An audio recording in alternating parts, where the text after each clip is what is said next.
All right, we're back with Mike Skill. You know him and love him from all the Romantics albums and hits, but the solo stuff, talking about Wayne Kramer, MC5 on your stuff, and all these incredible solo stuff. And of course, we can't not put a nod to Clem Burke, who came in and worked with the band at one point. But talk about some of these great solo songs, because I love that song with Wayne Kramer. I'd love to talk to him about that and all this great. Of course, you did a remake of "What I Like About You," a song that you penned with Right. Jimmy. Clem, Talk about your solo stuff. well, I still had the passion that I had with Romantics. I don't, that hasn't left. And we are just talking about the passion of the Clash and the passion of Elvis, and it goes way back. I mean, that stuff goes way back. You're talking about NWA. And I guess not to try to frame it, but I guess the way I look at it is with any kind of cool rock stuff, you have to embrace some sort of revolution and some sort of movement that takes you and brings along the fierceness and the uh, is the word enmity? Enmity? I don't know what the word is, but it's being enthralled. But being enthralled by the whole of what's going on in society and with from people the working class. The working class rock and roll comes from the working class. The working class was the blues. The working class was the folk blues from the 20s. The working class came from the fields in South Carolina pulling cotton because from black slaves. It's all tied together. And all you wouldn't have rock and roll. You wouldn't have any of this good music, rock and roll, without the black legendary people, legendary players and writers of the music from back in the day, from Oh way back. yeah, the whole British invasion. I thought they invented something. I find out later they were all about Chuck Berry and Little Richard and Jerry Lee Lewis and We Muddy got to lay Waters that and down. everybody. We got to lay that down. That's the path. That's the gold. That's the golden brick road. That's it. And And we've lost them. I mean, Jerry Lee was the last one. Of course, we lost Little Richard just a few years back, Chuck Berry just a few years back. But Jerry Lee Lewis was like the last guy standing. We've lost B.B. King and Muddy Waters, all the blues guys. Of course, Buddy Guy is still around. He's on his farewell tour right now. But, you know, and this seeing Jerry Lee go down, it just seemed like the end of an era. But now we've even lost Jeff Beck. I mean, the start of the next era. yeah, So I can't. it's pretty frightening to think that all our heroes are going to be I, gone. my head goes back to I told you before is my older brother's record player that I confiscated later on when I was 14, and me listening to New York City blues and Jeff Beck playing that Telecaster through that little Vox AC30 with the Vox fuzz pedal, and me trying to learn it, and slowing the record down to 16 revolutions per minute, and and figuring out the song. It's still in my head. That was the thing. That was the cream of the crop for me after learning about all the 50s guys from my brothers and that. And that carried me way through. And the thing about it is, uh, moving on from romantics music that I wrote and worked and presented to the band, to come to a pandemic that enslaved everybody to their homes and not being able to do anything. I started dredging my stuff up, my guts and my heritage up, and thinking of MC5 and thinking of uh, keeping the stuff that I'm recording at the time. I'm thinking, man, I want this to be totally the way I like it, the way I want it to be. And that's what I did. I went in the studio and brought Brad with me. Brad was I was introduced to Brad through Clem Burke. Clem Burke, he was never like a full member of Romantics. He did some shows, and he was still a Blondie. He would leave us and go do Blondie. We'd Yeah, have tour. he was a fan, man. He loved that music, those crunchy chords, and he Yeah, loved that stuff. So he Clem fit would in, do it as a hobby. and he fit it for the time. He fit in for really well. He turned us on to Brad, and Brad was like, I totally connected as a bass player and a guitar player with him. And so I started writing. I had a bunch of songs in my mind, and we were out on the road with Little Steven Underground Tour, and I got closer with Brad and came up with more songs. We wrote a bunch of songs together for a group called we were calling it the Eat 'Em Ups. and I haven't released that stuff. That's stuff we got in the can, but that's for later. And I had a bunch of song ideas, and I had a almost a record full, an album's worth of material. And I met this. I worked with Mike Hagler in Chicago. He worked with me on the record, and Chuck Ocasian out of Detroit. Yeah. And Chuck called me up and said, "Mike, you got all these songs. Let me hear them. Send them to me. I can do something with them, I think." So I sent them to him, and he went through them, and he totally lined everything up. I mean, it was done really in a fashion where I just went to the studio and said, "Okay, turn it on, let's go." And he made it. He pulled it all together and put it in line and everything. And the stuff was so good. This was during the pandemic. During the pandemic, Yeah. and we finished it up. And by the time we finished it up, we're going, God, we need a couple more songs. So I wrote a couple more songs, had them, and we released it on digital and to all the streaming platforms. And we got a really good response. We sold the show, man. It was really good. Yeah.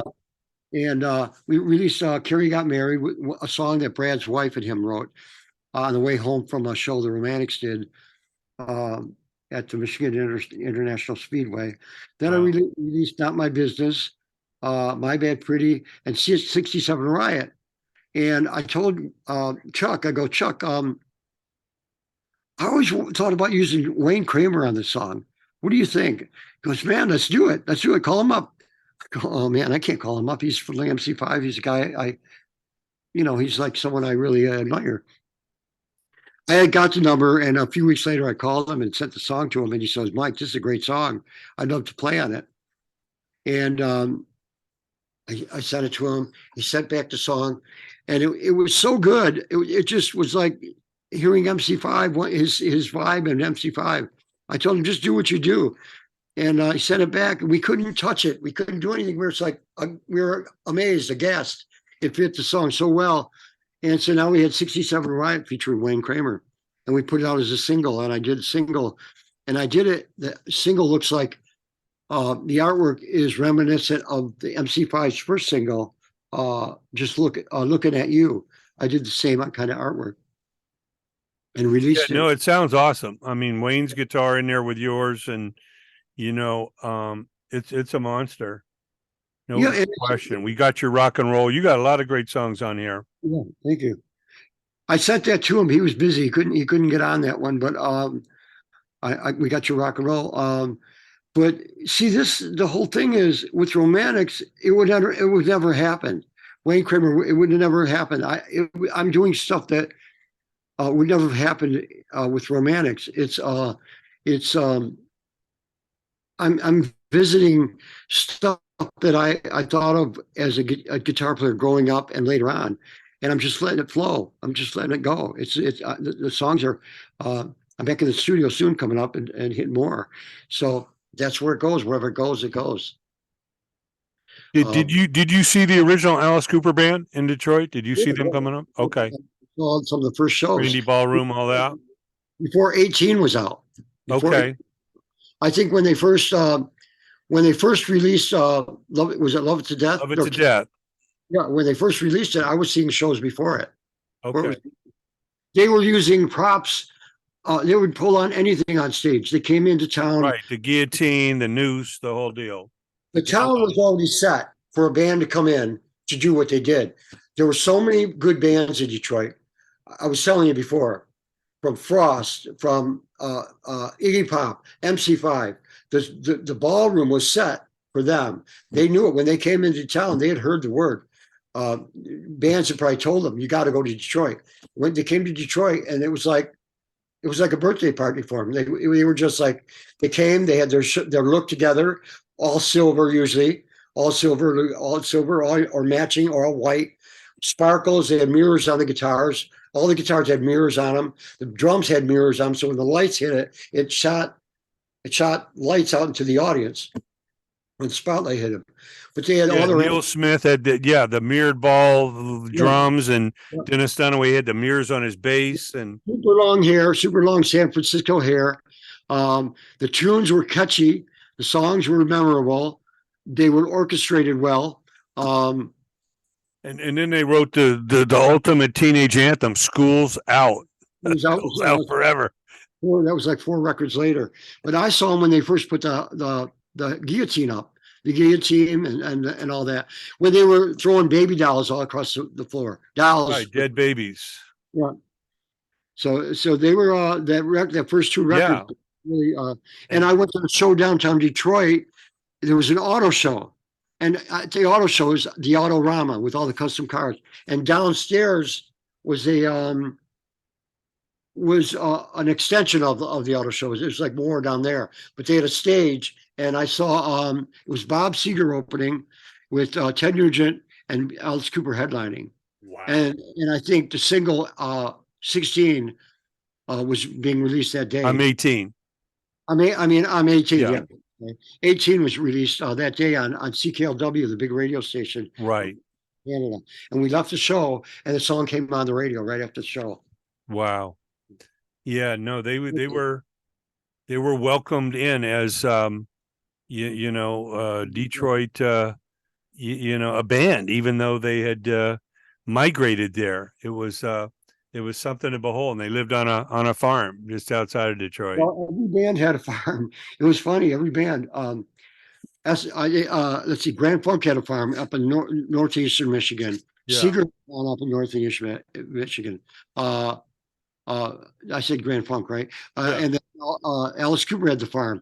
There was a farm someone had, and Rod Stewart stayed there. I think they stayed there for a week before they went national. Okay.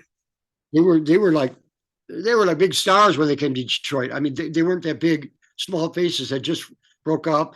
The Faces had formed, and they came to Detroit, and they played for a week at a club at the Palladium. The Palladium in Birmingham, Michigan. They played for a week, and they Wow. stayed. Yeah, they stayed at the farm. Was big parties at the farm. I was too young to go there. I didn't drive yet, but every band had a farm out there. Yeah. Yeah. And of course, you had Cream magazine that came out of the Detroit area and championed a lot of those bands. But you look at some of the biggest rock bands of the 70s. They weren't from Detroit, but they broke out of Detroit, like Kiss. Yeah. Their song "Detroit Rock City," Cobo Halls, where they did their live album. Jay Giles Band from Boston broke in Detroit. The Faces for sure. Humble Pie. Oh yeah, I mean, Yeah. Cleveland, Detroit. I mean, those markets up there were just must. I spoke to you about it before. I think we had a jump on them of everybody in the country because, of course, Motown and the soul scene, the rhythm and blues scene, the blues scene, but the teen clubs were nurturing bands in the mid '60s. The fraternity parties in Ann Arbor, and the teen clubs. There were hundreds. There was 100 teen clubs in the area. You'd pay a fee like $25, and you got in free. And I'm sure they brought beer outside, but right. There was but they were non-alcoholic venues. And the MC5 played. The MC5, the Grand Funk played. Bob Seger played them when he was early Seger. Yeah. Wow.